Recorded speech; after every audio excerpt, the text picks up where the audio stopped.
क्यों हमेशा Indian cricket के लेजेंड्स वक्त से हार जाते हैं अपने टैलेंट से नहीं। Hello everyone, welcome back to my channel. I hope सब अच्छे होंगे बिकॉज मैं जो वीडियोस बनाता हूँ ना उससे किसी का दिमाग तो खराब नहीं हो सकता, सर फोड़ने का आपका मन नहीं करेगा। आज की स्टोरी ना इंडियन क्रिकेट की है बिकॉज बहुत सारी कहानियां जो इस टाइम पर इंडियन क्रिकेट के अराउंड घूम रही है एंड उन सबको आप तक पहुंचाना बहुत ज्यादा जरूरी है। सो बिना टाइम वेस्ट किए शुरू करते हैं। पता है, मैं हमेशा से सोचता था कि क्रिकेट ना बैट और बॉल का ही गेम है, लेकिन इस टाइम पर मुझे समझ आ रहा है कि ये उससे बहुत ज्यादा ऊपर निकल चुका है।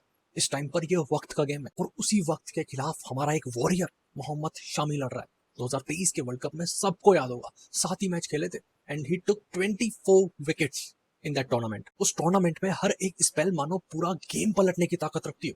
जब भी कैप्टन को विकेट चाहिए होता था, जसप्रीत बुमराह के साथ साथ वो मोहम्मद शामी की तरफ देखते थे because that kind of impact he was giving at that time. लेकिन आज ना बॉस, डिस्कशन उनके परफॉर्मेंस को लेकर नहीं हो रहा है, डिस्कशन हो रहा है उनकी बॉडी को लेके, उनके फिटनेस को लेके। ऐसा बोला जा रहा है कि मोहम्मद शमी इस टाइम पर फिट नहीं है एंड इंडियन क्रिकेट ना इस टाइम पर फ्यूचर फास्ट बॉलर्स के पूल को देख रही है, उनको ऑब्जर्व कर रही है। उन्होंने 15 प्लेयर्स की लिस्ट बनाई है एंड उसमें मोहम्मद शमी का नाम नहीं है। Yes, this is the biggest news जो मुझे ना इतना शॉक करी अंदर से कि इस बंदे का नाम कैसे नहीं हो सकता यार आपके वर्ल्ड कप लिस्ट में। We are talking about world cup, not कोई टूर्नामेंट नहीं है, कोई छोटी मोटी सीरीज नहीं है, ये वर्ल्ड कप की बात कर रहे हैं। वहां पर मोहम्मद शमी का नाम नहीं होना इज लाइक टूट गया टूट गया टूट गया भाई। और यही ना मैंने एक लाइन सोची थी कल कि है ना, कभी भी किसी भी लेजेंड के इंडियन क्रिकेट का ना टेन्योर खत्म नहीं होता या उनका करियर खत्म नहीं होता, उनका वक्त खत्म हो जाता है एंड वो उन्हें रिटायर करने पर मजबूर कर देता है। लेकिन आज एक तरफ इंडियन क्रिकेट का वक्त ना किसी को पीछे छोड़ रहा है, लेकिन उसी तरफ इंडियन क्रिकेट का वक्त, वही वक्त किसी और को अपॉर्चुनिटीज भी दे रहा है। बिकॉज जसप्रीत बुमराह को लेके हम सब कंसर्न है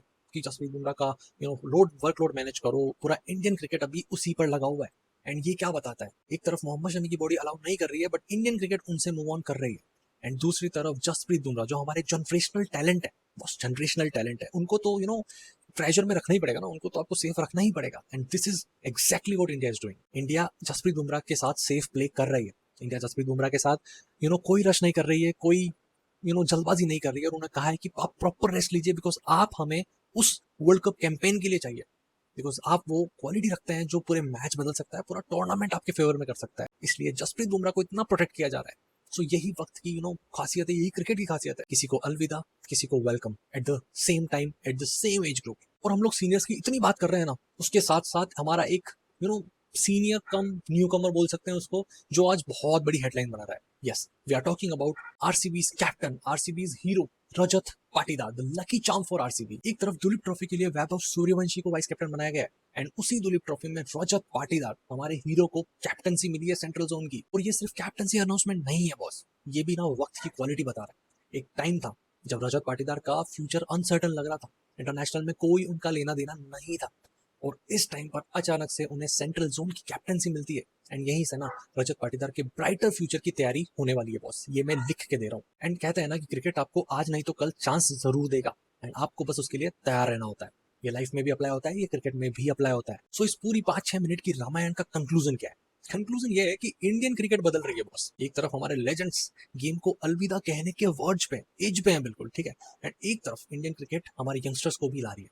सो इंडियन क्रिकेट का सबसे बड़ा चैलेंज इस टाइम पर यह है कि उन्हें यंगस्टर्स को भी मैनेज करना है, उन्हें भी अपॉर्चुनिटीज देनी है, बट वो लेजेंड्स को इस स्टेज पर खो नहीं सकते हैं बिकॉज लेजेंड्स के बिना आप वो टूर्नामेंट तो नहीं जीत सकते। एंड इसीलिए लेजेंड्स पर इतना रिलाई किया जा रहा है। एंड अभी जो टेस्ट स्क्वाड अनाउंस हुआ है उसमें भी आपको लेजेंड्स की झलक दिखेगी। इसका मतलब इंडियन क्रिकेट को भी पता है कि हम यंगस्टर्स के साथ ना बड़े टूर्नामेंट के लिए रिस्क नहीं ले सकते, वहां पर हमको एक्सपीरियंस प्लेयर चाहिए होंगे। ये सबसे बड़ा बदलाव है इंडियन क्रिकेट में। जहां इंडियन क्रिकेट कुछ टाइम पहले सिर्फ यंगस्टर्स पर फोकस कर रही थी कि भाई हमको तो नए प्लेयर्स को मौका देना है, सुपरस्टार कल्चर खत्म करना है, उस चीज ने ना आपकी रैंकिंग्स को मिट्टी में मिला दिया और उसी रैंकिंग्स को सही करने की वापस इंडियन क्रिकेट कोशिश कर रहा है।